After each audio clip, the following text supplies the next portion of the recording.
For over a century, the Appalachian Mountains were viewed as a curse. They were a rugged, impenetrable wall that trapped the early American colonies against the Atlantic Ocean. But geographers now argue that this prison was actually a blessing. By stopping early expansion, these mountains forced the colonies to densify, industrialize, and unify. I'm Jeff, and this is the story of how a geographic wall built a superpower. Before we can understand how this massive geologic barrier forged a country, we have to first understand the wall itself. What exactly are the Appalachian Mountains? To look at them on a standard topographic map today, they don't actually seem all that intimidating, stretching for roughly 1,500 miles from the island of Newfoundland in Canada all the way down to central Alabama in the United States. The Appalachians are a sprawling, massive system of mountain ranges. And unlike the jagged, snow-capped dramatic peaks of the Rocky Mountains out west, the Appalachians are draped in lush, dense green forests. They are famously rounded and rolling, and they rarely exceed 6,000 feet in elevation. In fact, Mount Mitchell in North Carolina takes the crown as the highest peak at just 6,684 feet. For context, the state of Colorado alone has over 50 peaks that double that height. So, if they aren't dizzyingly high, why were they such a formidable wall for so long? The answer lies in their unique layout. The Appalachians aren't just one single convenient ridge that you can climb up and over. They're a complex maze of parallel ridges and deep, narrow valleys. There's actually a whole subregion specifically known as the Ridge and Valley Appalachians. If you were an early settler trying to go west, you wouldn't just cross one mountain. You would chop your way through dense, untamed forests, climb up a steep ridge, descend into a valley, and then immediately face another identical ridge. And then another, and another. There were almost no natural east to west rivers or mountain passes to make the journey easier. But the mountains you see today are hiding a monumental secret. Their modest, rolling appearance is completely deceptive. Because to truly understand the Appalachians, you have to look back not thousands of years, but millions. You see, the Appalachians weren't always the gentle green hills we know today. In fact, there was a time when these very mountains would have made the modern Himalayas look small. The Appalachian Mountains are incredibly, almost unfathomably old. They first began forming roughly 480 million years ago during the Ordovician period. This makes them older than the rings of Saturn. It makes them older than bones and older than trees even. When the Appalachian Mountains were first rising out of the earth, life on our planet was still mostly confined to the oceans. For hundreds of millions of years, the Earth's tectonic plates smashed into one another in a slow-motion geologic war. As the ancient continental plates of North America and Africa collided, the crust buckled, thrusting the Earth upward.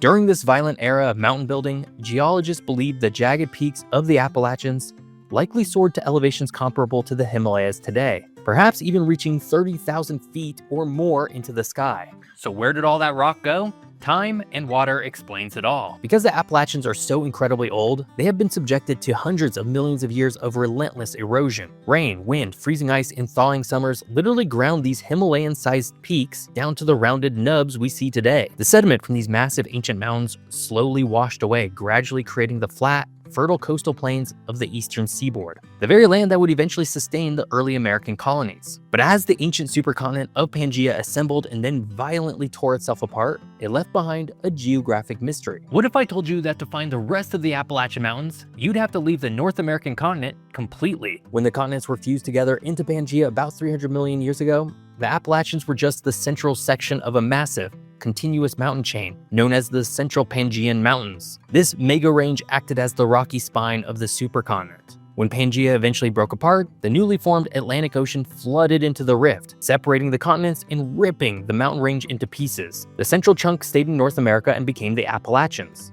but the eastern edge was carried away on the African tectonic plate. Today, those mountains still stand proudly in Morocco. We call them the Anti-Atlas Mountains. Meanwhile, the northernmost section of this ancient chain were dragged off on the Eurasian plate.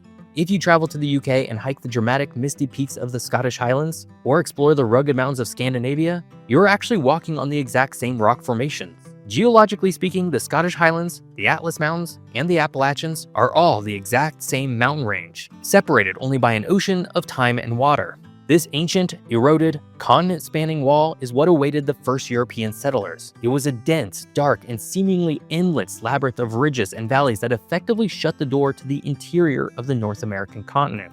But a mountain range is more than just rocks and trees. For thousands of years before Europeans ever arrived, this rugged landscape was already home to complex human societies that knew exactly how to navigate the impenetrable. So, how did the early indigenous groups survive the labyrinth? And what exactly happened when a rapidly expanding colonial wave of colonial settlers finally crashed into that immovable wall? We're gonna see exactly how those early nations navigated that massive labyrinth, and why European settlers were trapped behind it for over a century in just a second. But first, since we're talking about the Appalachians, I'm actually launching a brand new, highly detailed map of this exact region today on my online store, Maps by Geoff. In the past, managing the e-commerce side of Maps by Geoff felt like crashing into my own immovable wall. But not anymore, thanks to today's sponsor, Odoo. Odoo is an all-in-one management software that brings all of your business applications together into a single, centralized platform. Instead of juggling external tools, Odoo's applications are fully integrated and communicate seamlessly with each other. For example, when someone buys this new Appalachian map from my store, that sale is linked directly into my accounting and inventory management. It automatically updates everything in real time, preventing errors and eliminating the need for manual data entry. The user interface is incredibly simple and intuitive, making it easy to automate repetitive tasks so I can focus on the work that actually matters, like researching these videos and designing new maps. Plus, it's completely scalable. As my store grows, I can easily add new applications to fit my needs. And Odoo even automatically adjusts for local taxes, currencies, and regulations. And the best part is the value. The first Odoo application, like their e-commerce app, is free for life, which includes unlimited hosting and support. And if you want to expand and use the rest of their suite, access to all available applications start at just $24.90 a month. So check out the link in the description to streamline your operations with Odoo today. And don't forget to grab the new Appalachian map while you're down there. When you streamline your systems, everything is just easier to navigate. Now, let's get back to navigating the labyrinth that is the Appalachian Mountains.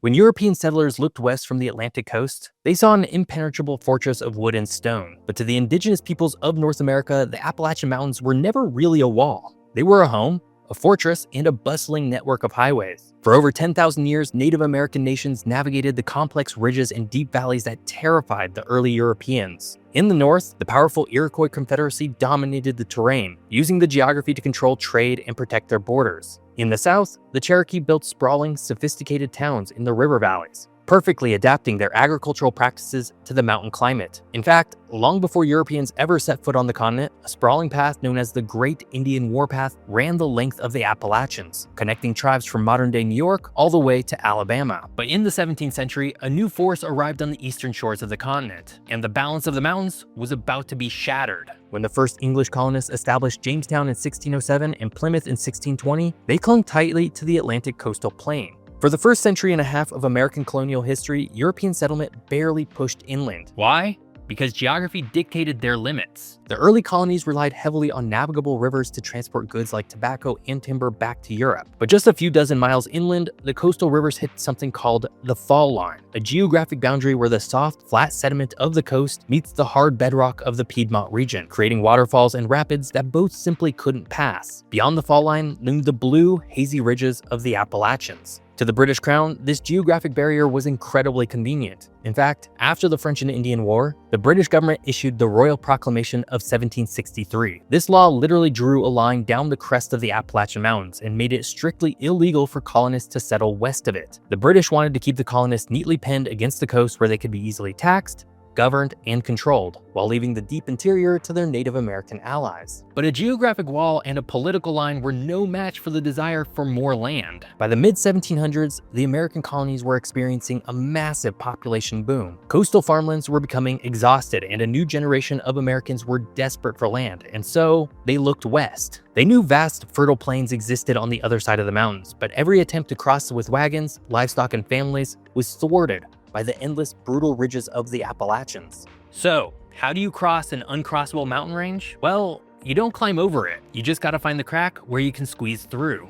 Deep in the intersection of modern-day Kentucky, Virginia, and Tennessee, geography had provided a miraculous loophole. Millions of years ago, a meteorite strike weakened the bedrock in a specific area of the mountains. Over countless millennia, a river carved through this weakened rock, leaving behind a deep V-shaped notch in an otherwise solid ridge. This is the Cumberland Gap. While indigenous people had used this gap for centuries, it wasn't until 1750 that a colonial explorer named Dr. Thomas Walker documented it for the Europeans. But the man who blew the doors wide open was a frontiersman named Daniel Boone. In 1775, Boone and a team of axemen hacked a 200-mile trail through the Cumberland Gap, creating the Wilderness Road. It was far from a modern highway though. The Wilderness Road was a brutal, steep, muddy, and dangerous path. Wagons frequently shattered, pack animals died, and violent clashes with the Cherokee and Shawnee, who were desperately trying to defend their ancestral lands from this sudden invasion, were a constant reality. The conquering of the Appalachians was not a peaceful expansion. It was a devastating displacement of the indigenous population who had thrived there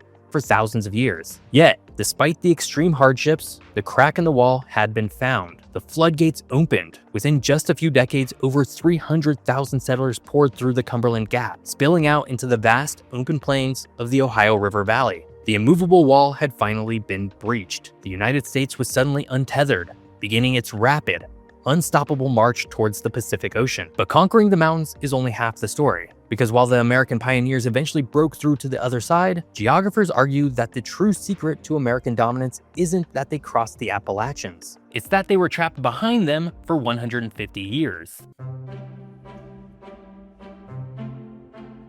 We've seen how the impenetrable geography of the Appalachians kept European colonists confined to the Atlantic coast. And we've seen the sheer willpower it took to finally punch a hole through that wall. But geographies point to a fascinating historic what if that changes how we view these mountains entirely. What if the east coast of North America had been as flat and open as the Great Plains? What if those early settlers had met no resistance and could have simply walked endlessly westward from the moment they landed? If that had happened, the United States as we know it today likely wouldn't exist. Without a geographic barrier to stop them, early colonists would have immediately dispersed. They would have spread out thinly across millions of square miles of the vast American interior. They would have formed isolated, disconnected farming communities, scattered from the Atlantic to the Mississippi River. Without proximity to one another, they wouldn't have needed to build massive coastal trade networks, and they certainly wouldn't have developed a unified, shared identity. By trapping the colonists against the ocean for 150 years, the Appalachian Mountains forced something crucial: densification. Because they couldn't expand outward,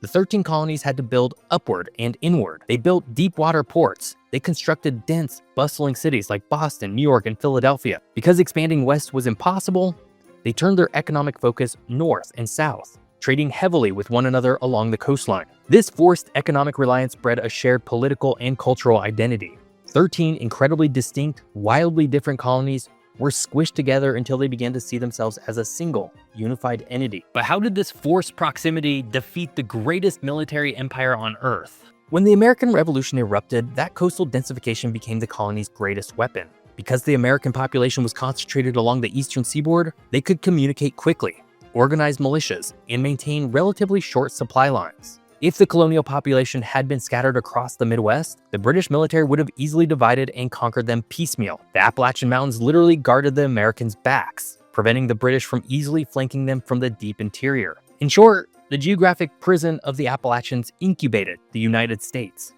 It gave the country the time, the density, and the industrial foundation it needed to survive its early fragile years. By the time the country finally spilled through the Cumberland Gap and breached the mountains in the early 1800s, they weren't just a loose band of vulnerable farmers anymore. They were an industrializing, unified country with a centralized government, a booming population, and a rapidly advancing technologic base.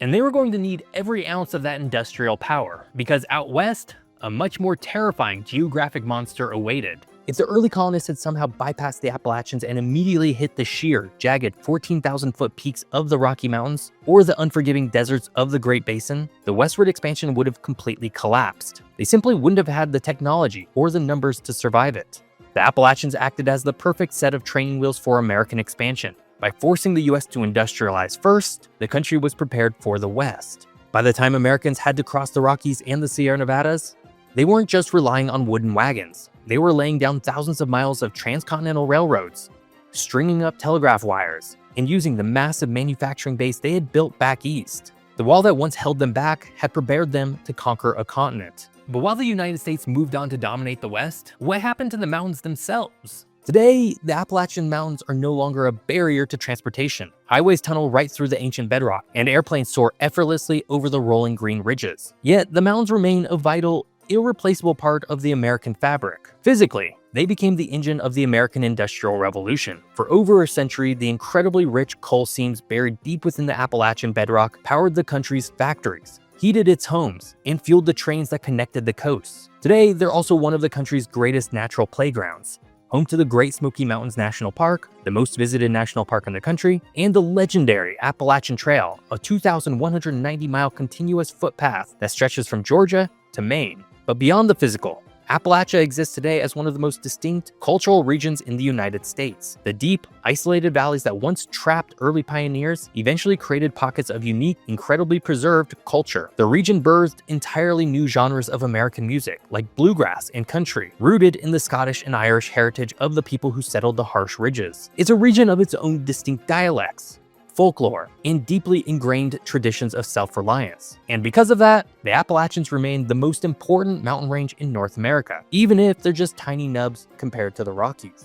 For over a century, the Appalachian Mountains were viewed as a curse, a rugged, impenetrable wall of tree and stone. But history has actually proven otherwise. By standing in the way, this ancient, eroded mountain range forced 13 colonies to stop, grow together, and build the foundation for an industrial powerhouse. So the Appalachians didn't trap the United States, it forged it. This week, I'm in Guatemala, hiking up to the top of an active volcano to watch it erupt and answer the question, why are Central America's volcanoes so much more active than North America's? So come join me over on my travel channel. I hope you enjoyed learning all about the Appalachian Mountains. If you did, be sure to check out this video all about how Minnesota shaped the United States. Thanks for watching, see you next time.